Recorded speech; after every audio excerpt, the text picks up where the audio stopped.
बच्चों, आज हम lesson 3.2 a lesson in life from a beggar, जो मिसेस सुधा मूर्ति जी द्वारा लिखा हुआ है, यह लेसन हम आज पढ़ेंगे।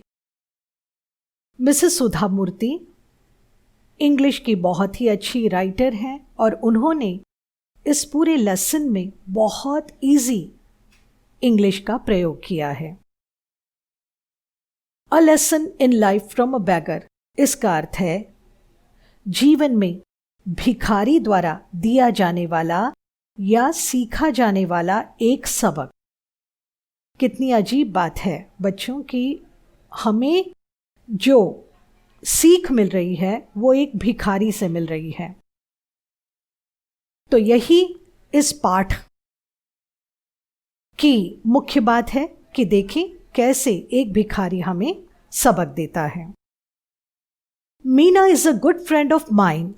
लेखिका कहती हैं मीना मेरी बहुत अच्छी सहेली है। She is an LIC officer earning a good salary. Meena एक LIC ऑफिसर है। ऑफिसर का मतलब है बहुत बड़ी पोस्ट पर होना, और मीना की सैलरी भी बहुत अच्छी है। But there was always something strange about her. पर मीना में एक स्ट्रेंज बात थी। स्ट्रेंज यानी कि अजीब बात थी। She was forever unhappy. Meena का स्वभाव ही ऐसा था कि वो जब देखो दुखी रहती थी। अनहैप्पी, दुखी। उसका चेहरा बुझा बुझा सा रहता था।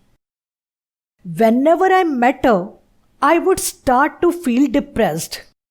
अब आप जानते हो, खुश लोगों के साथ रहेंगे तो हम भी खुश रहते हैं, और दुखी लोगों के साथ रहो तो सारे लोग दुखी हो जाते हैं। तो यहां पर सुधा मूर्ति जो लेखिका हैं वो कहती हैं कि whenever, जब मैं उससे मिलती थी, मैं भी डिप्रेस्ड हो जाती थी। डिप्रेस्ड यानी कि वही अनहैप्पी और दुखी हो जाना।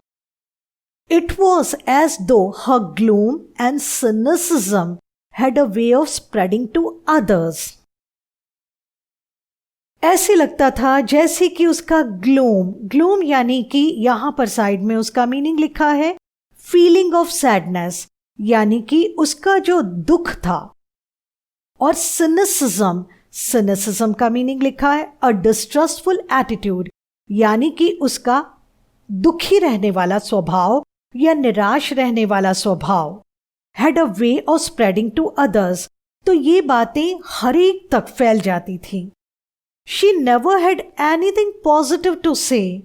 वो जिंदगी में कभी भी खुश होके, मुस्कुरा के, उत्साह और जोश में आके कोई अच्छी बात तो कहती ही नहीं थी, क्योंकि उसे पता ही नहीं था कि कभी अच्छी बात भी कही जा सकती है। अब दुख में रह रहकर और दुखी और चिड़चिड़ी बातें बोल बोलकर उसका स्वभाव वैसा ही हो गया था। ऑन एनी सब्जेक्ट और ऑन एनी पर्सन, इसे मैं फिर से पढ़ देती हूं। She never had anything positive to say on any subject और अबाउट एनी पर्सन।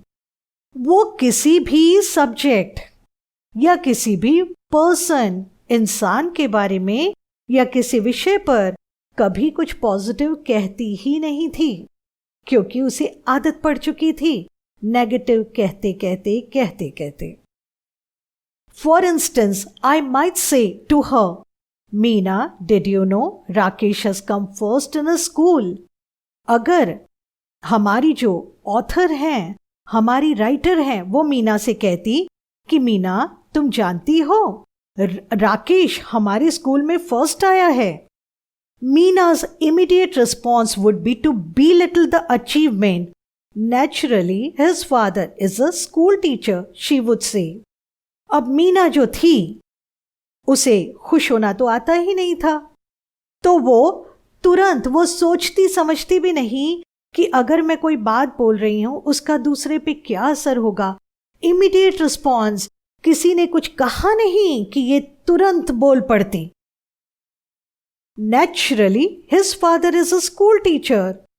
हाँ, वो पहला क्यों नहीं आएगा, उसके पापा जो स्कूल टीचर हैं, तो ऐसी कोई बड़ी बात नहीं है कि वो पहला आ गया।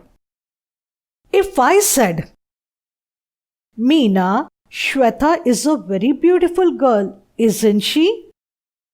अगर हमारी ऑथर सुधा मूर्ति जी कह देती, मीना, श्वेता एक बहुत सुंदर लड़की है, क्या नहीं है?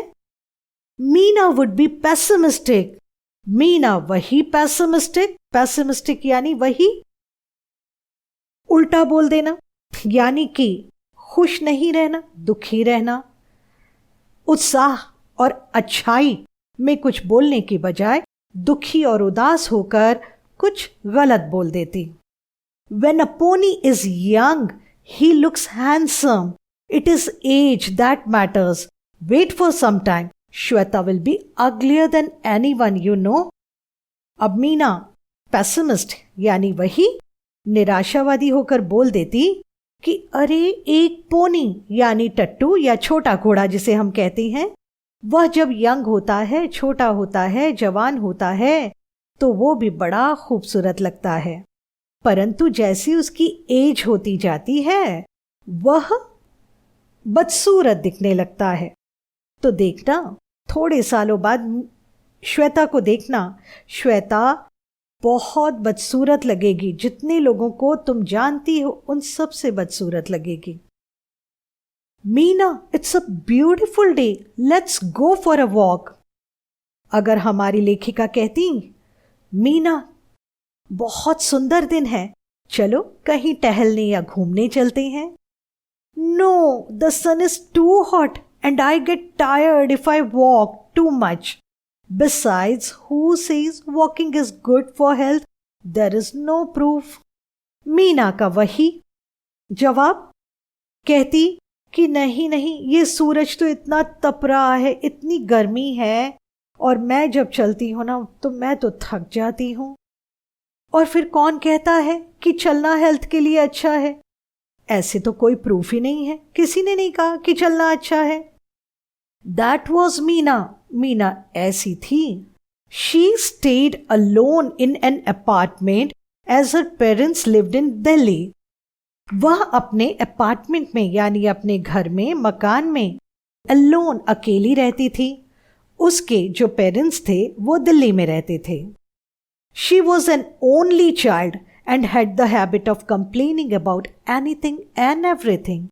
वह अपने माता पिता की इकलौती संतान थी और उन्हें हैबिट थी, आदत पड़ गई थी बचपन से कंप्लेन करने की, शिकायत करने की, ऑन एनीथिंग। या तो वो किसी पर भी कर सकती थी या फिर वो सभी बातों पर कंप्लेन कर सकती थी, क्योंकि बचपन से उसे सुधारा नहीं गया, बस उसकी आदत हो गई। Naturally, she wasn't a very pleasant company and nobody wanted to visit her. तो ये तो नेचुरल है, बिल्कुल स्वाभाविक है कि लोग उसे पसंद नहीं करते थे। प्लेजेंट कंपनी यानी कि उसकी संगत में कोई नहीं रहना चाहता था। देन और कोई उससे मिलना भी नहीं चाहता था। Nobody wanted to visit her. Then one day Meena was transferred to Bombay and soon we all forgot about her. फिर एक दिन मीना का ट्रांसफर हो गया बॉम्बे में। अब बॉम्बे 1995 से पहले, आपके जो साइड में मार्जिन है वहां लिखा हुआ है कि 1995 से पहले मुंबई को बॉम्बे बुलाया करता था, और लेखिका ने ये लेसन तब लिखा था। तो मीना बॉम्बे में ट्रांसफर हो गई और सभी लोग मीना के बारे में भूल गए। Many years later, बहुत सालों बाद, I found myself caught in the rain at Bombay's Flora Fountain. बहुत सालों बाद लेखिका जो बैंगलोर में रहती थी, वो किसी ऑफिस के काम से मुंबई गई। अब मैं यहाँ पर लेखिका सुधा मूर्ति जी के बारे में बताना चाहूँगी बच्चों कि जो सुधा मूर्ति जी हैं वो एक बहुत बड़ी इंजीनियर रही हैं, वो फर्स्ट रैंक होल्डर रही हैं, और उसी के साथ साथ जो भारत की सबसे बड़ी आईटी कंपनियों में से एक इन्फोसिस है, सुधा मूर्ति जी वहाँ की चेयरपर्सन हैं यानी अध्यक्षा हैं। तो वो बेंगलोर में, ये आईटी कंपनी है, इनका हेडक्वार्टर जो है बेंगलोर में है। तो सुधा मूर्ति जी किसी काम से मुंबई आई और मुंबई आने के कारण एक दिन क्या हुआ, मुंबई के फ्लोरा फाउंटेन नाम की जो जगह है वहां पर बहुत बरसात हो रही थी, तो वहां पर वो अटक गईं। It was pouring and I didn't have an umbrella. बरसात बड़ी तेज हो रही थी और सुधा मूर्ति जी के पास अम्ब्रेला नहीं था। I was standing near Akbaralai's, a popular department store, waiting for the rain to subside. सुधा मूर्ति जी जो वहां पर अकबरालैज का जो बहुत बड़ी दुकान है, डिपार्टमेंट स्टोर है, वहां पर रुक गईं कि जैसे ही रेन सबसाइड होगा, सबसाइड यानी रुकेगा, तो सुधा मूर्ति जी वहां से चल देंगे। Suddenly I spotted Meena. Suddenly लेखिका ने मीना को देखा। स्पॉटेड यानी देखना। My first reaction was to run even in that pouring rain. Sudha Murty ji का मन घबरा गया। उन्हें लगा कि वो वहां से रन करें, भाग जाएं। इतनी जोरदार बारिश के होते हुए भी वो वहां से भाग खड़ी हों। I was anxious to avoid being seen by her, having to listen to her never ending complaints. लेखिका जो थी वो डर गई थी कि कहीं मीना ने उन्हें देख लिया तो वही अपना रोना धोना और शिकायतें करना उसका शुरू हो जाएगा और लेखिका बेचारी को भी मुंह लटकाकर उसकी बातें सुनती रहनी पड़ेंगी। तो इससे क्या होता है, इससे टाइम वेस्ट होता है और सामने वाला इंसान भी दुखी हो जाता है। तो लेखिका कोशिश कर रही थी कि मीना उन्हें ना देख सके, तो वो मीना को अवॉइड कर रही थी। However, I couldn't escape. She had already seen me and caught hold of my hand warmly. परंतु फिर भी जो हमारी राइटर हैं वो एस्केप नहीं हो सकी, बच नहीं सकी। मीना ने राइटर सुधा मूर्ति जी को देख लिया था और बड़ी गर्मजोशी से यानी बड़े प्यार से, उत्साह से सुधा जी का हाथ अपने हाथों में ले लिया था। What's more, she was cheerful. What's more, she was very cheerful. और इससे अच्छी और क्या बात हो सकती है। मीना का चेहरा रोने धोने वाला नहीं था, वो तो बड़ी खुश लग रही थी, बिल्कुल खुशी और एनर्जी से भरी हुई। Hey, I am really excited. It's nice to meet old friends. What are you doing here? Meena ने लेखिका सुधा मूर्ति जी से कहा। हे, मैं तो बहुत एक्साइटेड हूं, खुश हूं।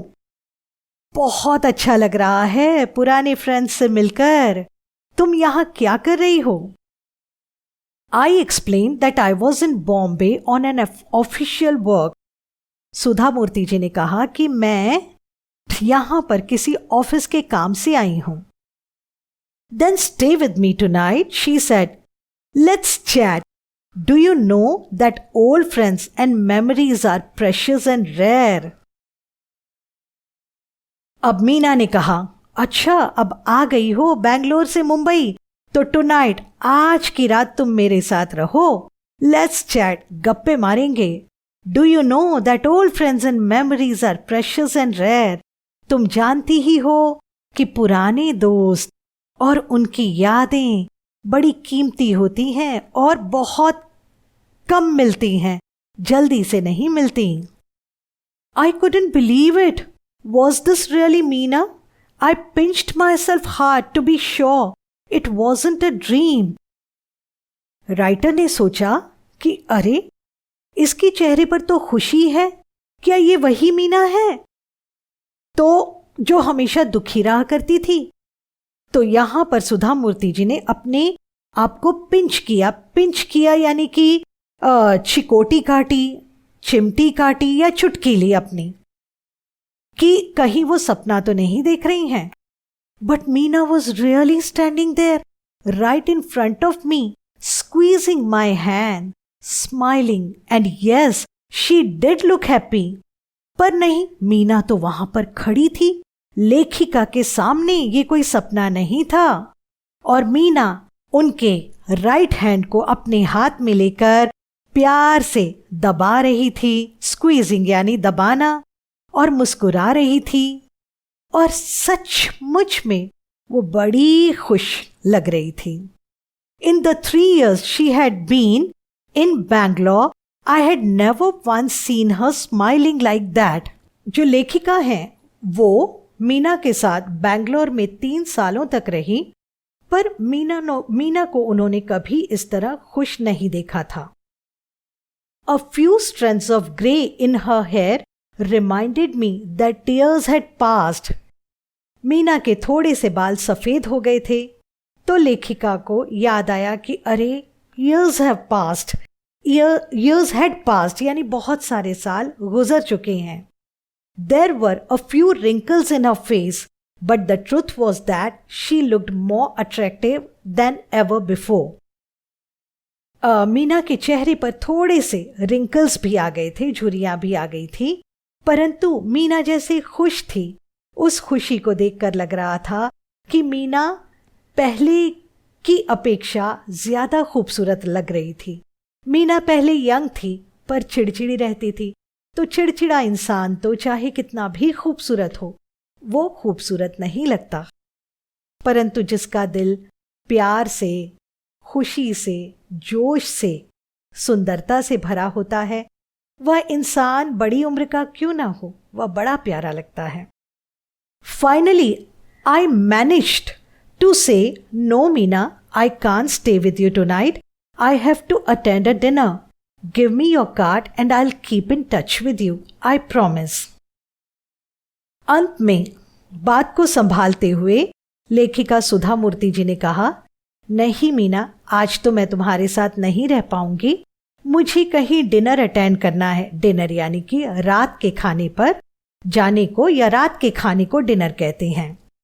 गिव मी योर कार्ड, तुम मुझे अपना कार्ड दे दो, मैं तुम्हारे टच में रहूंगी, तुम्हारे संपर्क में रहूंगी, आई प्रॉमिस, मैं तुम्हें वचन देती हूं। For a moment Meena looked disappointed, एक क्षण के लिए मीना डिसअपॉइंटेड, उदास हो गई। Let's go and have T at least, she insisted. Meena ने कहा कि अच्छा चलो, एक कप चाय तो कम से कम पी सकते हैं, उसने जोर देते हुए कहा। But Meena, it's pouring, Sudha ji ने कहा, मीना, इतनी जोरों से बरसात हो रही है। So what, we will buy an umbrella and then go to the grand hotel, she said.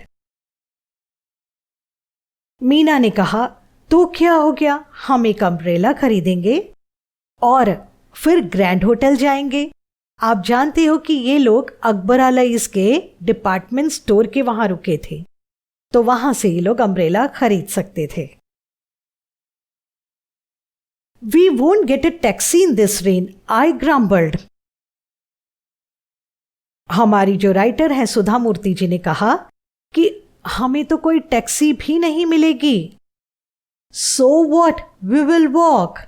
Meena ने कहा, टैक्सी नहीं मिलेगी ना सही, हम चल के चले जाएंगे, परंतु हम ग्रैंड होटल जरूर जाएंगे। I was very surprised, this wasn't the same Meena I had known. अब जो हमारी राइटर हैं वो सरप्राइज रह गई, हैरान रह गई। ये वही मीना नहीं लगती जिसे मैं बहुत साल पहले जाना करती थी। Today she seem ready to make any number of adjustments. आज तो उसके चेहरे पर कोई भी दुख के भाव या फिर किसी बात को इनकार करने के भाव या नेगेटिव रहने के भाव ही नहीं थे। उल्टा जो भी उसके सामने नेगेटिव या डिफिकल्ट सिचुएशंस आ रही थी, जैसे बरसात हो रही है, जैसे जाना पॉसिबल नहीं है, फिर भी वो उसमें पॉजिटिविटी ढूंढ रही थी। वो कह रही थी कि नहीं नहीं जाएंगे, टैक्सी नहीं तो चल के जाएंगे, भीगते हुए जाएंगे पर जाएंगे। She seemed ready to make any number of adjustments. आज तो मीना बहुत एडजस्टमेंट, समझौते करने के लिए तैयार थी। We reached the Grand Hotel drenched. हम ग्रैंड होटल पहुंचे और बिल्कुल drenched हो गए थे, भीग गए थे। By then, the only thought in my mind was to find out who or what had brought about such a change In the pessimistic Meena I had known, I was quite curious. Grand hotel तक पहुंचते पहुंचते हमारी जो writer हैं, author हैं, सुधा मूर्ति जी के दिमाग में कई सवाल आ रहे थे कि ऐसे कैसे हो सकता है, मीना को किसने इतना बदल दिया, या कौन सी चीज है जिससे मीना इतनी बदल गई। तो हमारी राइटर क्यूरियस हो गई थी। क्यूरियस यानी कि उत्सुक हो जाना, यह जानने के लिए कि इतना बड़ा बदलाव मीना में कैसे आया। Tell me Meena, is there a prince charming who has managed to change you so? Sudha Murty ji ने पूछा, मीना ये तो बताओ, क्या तुम्हारे जीवन में कोई सुंदर सा राजकुमार आ गया है जिसके कारण तुम इतनी बदली बदली सी हो? Meena was surprise by my question. No, there isn't any like that, she said. Meena surprise हो गई सुधा मूर्ति जी के क्वेश्चन से। मीना ने कहा, नहीं नहीं, ऐसा कोई नहीं है मेरे जीवन में। Then what's the secret of your energy? I asked, like Tendulkar does in the advertisement. अब लेखिका ने मीना से पूछा कि अच्छा, तो तुम्हारी इस एनर्जी का, यहां पर एनर्जी का मतलब है तुम्हारी इस खुशी का, उत्साह का, तुम्हारा इतनी पॉजिटिविटी का आखिर राज क्या है, सीक्रेट क्या है? तो बच्चों, बहुत सालों पहले सचिन तेंदुलकर का एक एडवर्टाइजमेंट आया करता था टीवी में, जिसमें उनसे पूछा जाता था कि आपकी एनर्जी का राज क्या है। तो सचिन तेंदुलकर बोला करते थे, boost is the secret of my energy. तो कभी यूट्यूब में आप वो एडवर्टाइजमेंट देख सकते हैं। She smiled, a beggar changed my life. Meena ने कहा, एक भिखारी ने मेरा जीवन बदल दिया। I was absolutely डम्बफाउंडेड and she could see it.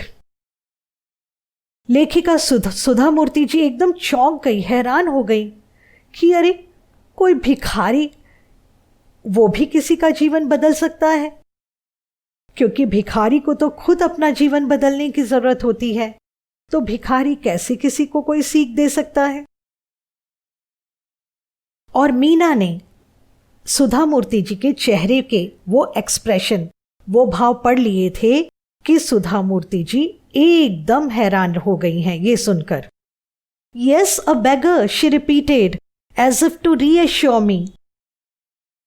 हाँ हाँ, एक भिखारी मीना ने अपनी बात को रीअश्योर करवाने के लिए, दोबारा विश्वास दिलाने के लिए उसे अपनी बात को दोबारा दोहराया कि हाँ हाँ, एक बेगर, एक भिखारी ने मेरा जीवन बदल दिया। He was old and used to stay in front of my house with his 5-year-old granddaughter. वह भिखारी बूढ़ा था और अपनी 5 साल की पोती के साथ मेरे घर के सामने ही रहा करता था। As you know, I was a chronic pessimist. तुम तो जानती हो कि मैं क्रॉनिक पेसिमिस्ट रही हूं। क्रॉनिक यानी कि बहुत ज्यादा निराशावादी, दुखी रहने वाली, हर बात में कुछ ना कुछ बुरा ढूंढ लेने वाली, किसी को भी बुरा भला कहने वाली, दुखी रहने वाली। तो ये क्रॉनिक पेसिमिस्ट का मीनिंग है। I used to give my leftovers to this beggar every day. Meena कहती है कि जब मैं खाना बनाती और जो खाना बच जाता वो मैं इस बेगर को दे देती थी। I never spoke to him. मैंने कभी उस भिखारी से बात ही नहीं की। Nor did he speak to me. उस भिखारी ने भी मुझसे कभी बात नहीं की। One monsoon day I looked out of my bedroom window and started cursing the rain. एक दिन जब बरसात हो रही थी, मैंने अपने बेडरूम की खिड़की से बाहर झांका और जो रेन थी, बरसात थी, उसे देखकर मैं चिढ़ गई और बरसात के बारे में बुरा भला कहने लगी या बरसात को कोसने लगी। I don't know why I did that, because I wasn't even getting wet. Meena कहती है कि मुझे नहीं पता कि मैं क्यों बरसात को कोस रही थी। मैं तो गीली भी नहीं हो रही थी, पर फिर भी मैं बरसात पे बड़बड़ किए जा रही थी। That day I couldn't give the beggar and his granddaughter their daily quota of leftovers. उस दिन बरसात होने के कारण मैं उस भिखारी और उसकी बेटी को खाने के लिए कुछ भी ना दे सकी। They went hungry, I am sure. मुझे तो पूरा विश्वास है कि वो बेचारे भूखे रह गए होंगे। However, what I saw from my window surprised me.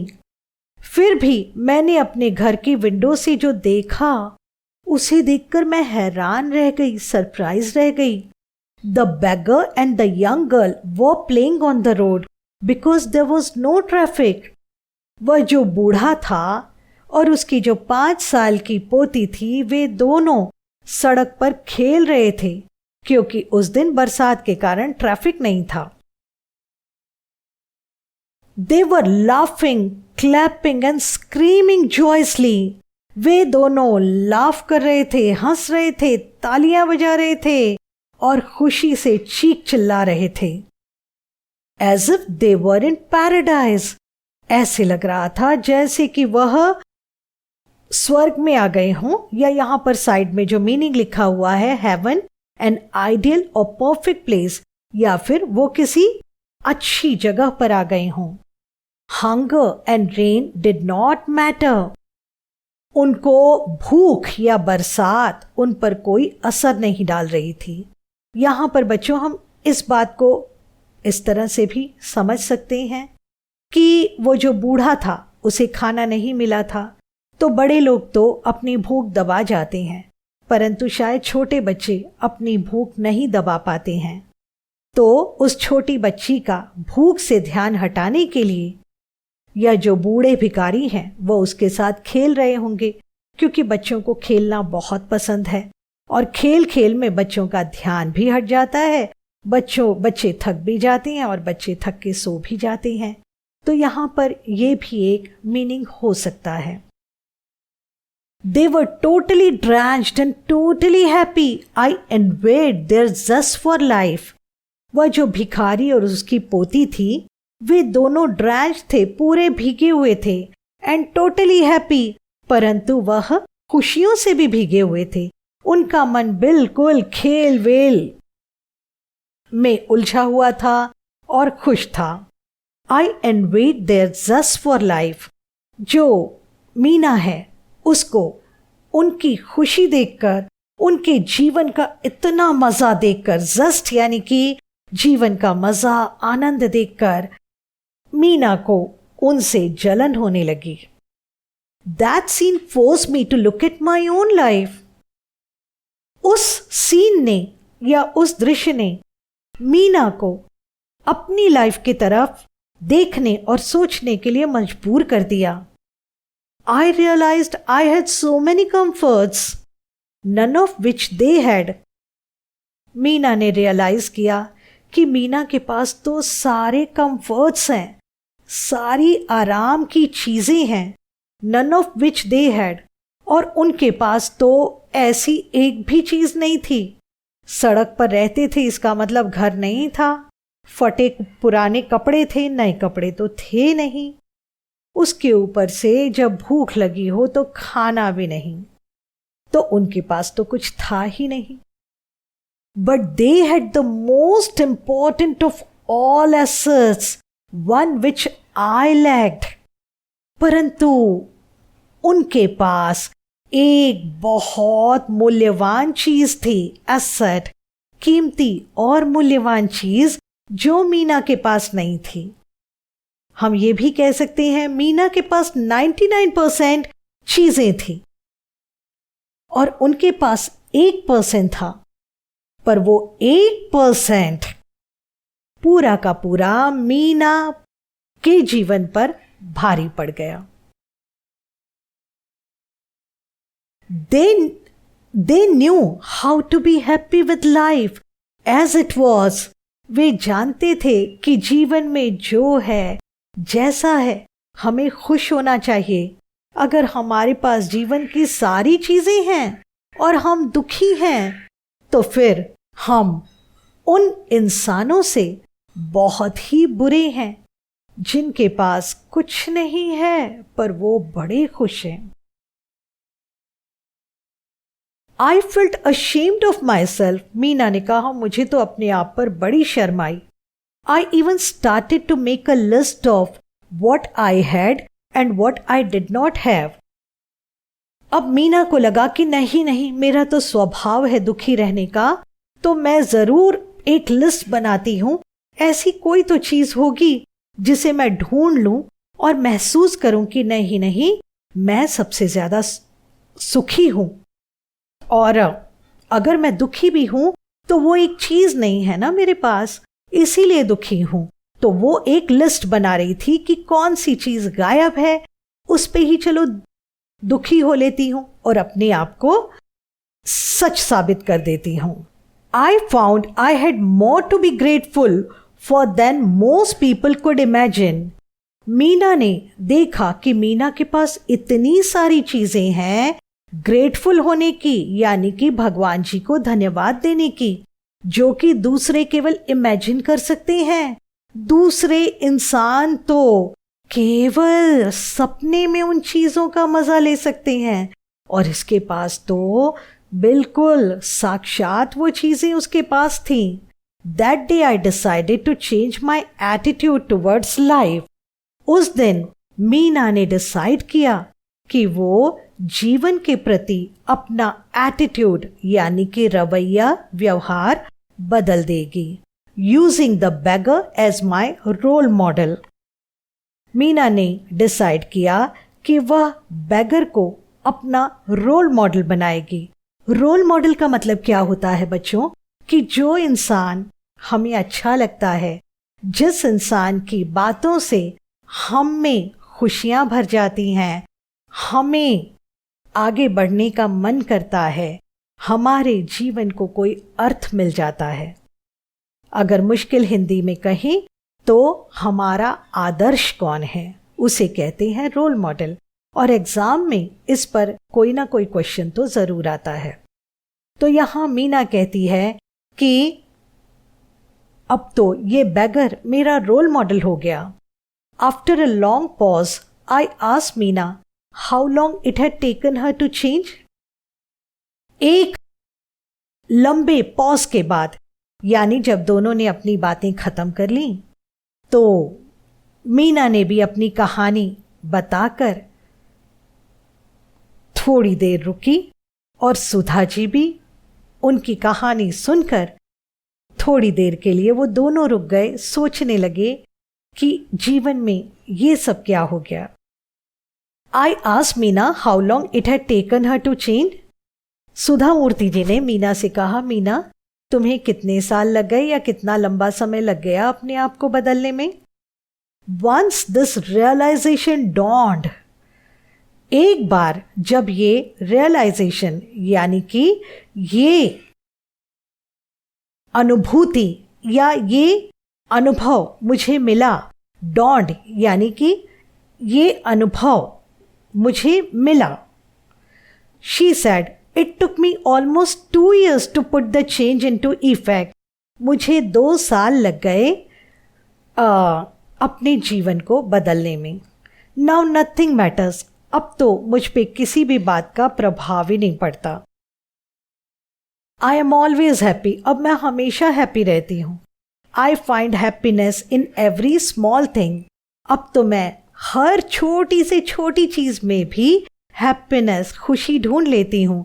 In every situation, कोई भी सिचुएशन हो, मैं हैप्पी रहती हूँ। एंड इन एवरी पर्सन, कोई इंसान भी अगर मुझे मिल जाता है तो उसकी कमियां, कमजोरियां देखकर उसके बारे में बुरा भला कहने की जगह अब मुझे उस इंसान में भी अच्छाइयाँ दिखाई देती हैं।